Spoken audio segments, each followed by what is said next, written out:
Guru Nanak was traveling by foot, walking from village to village, offering his teachings to people. A very compassionate and courageous man, both ways, and quite… we like him because he's not one of those all the time smiling, gentle saints. He knows when to be hard, when to be soft.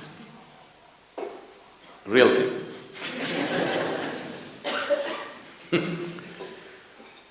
So one day he happened to be a guest in a home of a very rich man in the area.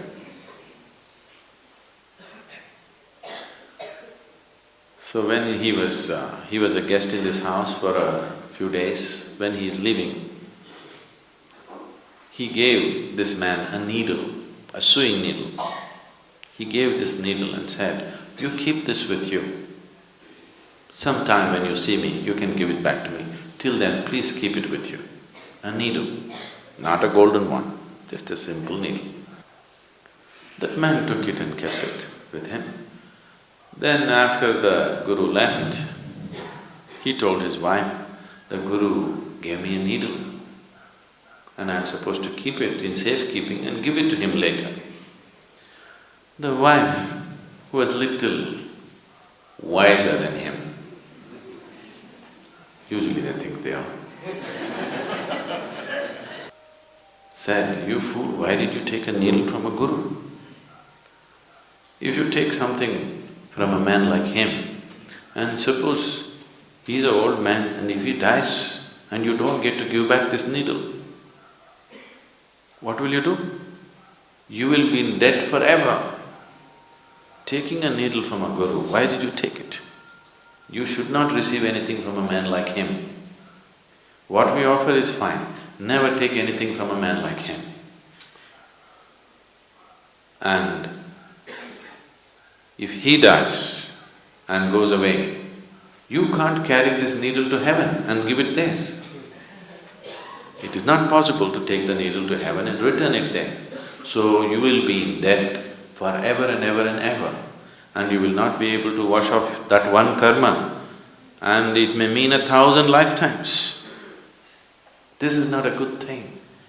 Just somehow find him and return it to him immediately." So the man started trekking behind the Guru. The Guru walks fast. But slowly, after a couple of months, the man caught up as to where he is. And then he said, "Oh my Guru, I don't want to carry this needle with me because just in case you're an old man, if you die, and I will be left in debt forever. And I know I cannot carry this needle to heaven and return it to you there." So Guru Nanak said, "So you know that you can't carry this needle to heaven. You know that, right?" He said, "Yes." "Then when you know this, that you can't carry a needle, what are all these things that you're accumulating? You will not be able to carry any of that. If you can't carry a needle, definitely you can't carry anything else." Then the man got the message. He fell at his feet and he went back home, sold everything that he can sell, just kept what is needed for his family, for him and his family. And the rest, because the whole society was poverty-stricken, so he went about building whatever was needed for the well-being of the people around. All these days, people were living in poverty, he was going on accumulating. The world is a limited space. This planet is a limited resource. If each individual goes about accumulating endlessly, all that can happen is strife, all that can happen is pain. Unless every individual somewhere fixes it within himself, okay, this is my deal, beyond this I will not go. Rest of my capabilities, I will use it for everybody's well-being. If does not come in a human being, he is a disaster to himself and to the world. The disaster on this planet is not earthquake, not volcano, not a tsunami. The true disaster is human ignorance. This is the only disaster. Ignorance is the only disaster.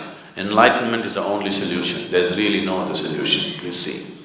So, spiritual process, if it has to become alive, this is not about renunciation. This is just about living sensibly.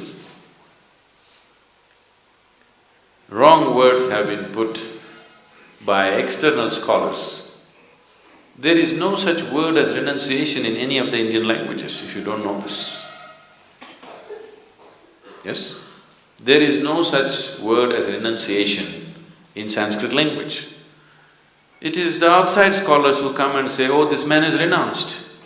No, he's embraced the whole universe and you think he's renounced. That is your understanding, because you cannot think of life without possessing this one part of the planet is mine, without that you cannot live. Somebody has embraced the whole universe, so he did not think he has to gather it because all the stars belong to him. The whole galaxy belongs to him. He did not think it is necessary for him to gather something and keep it in his bag or in his bank. It did not arise, it did not occur to him. This is not renunciation.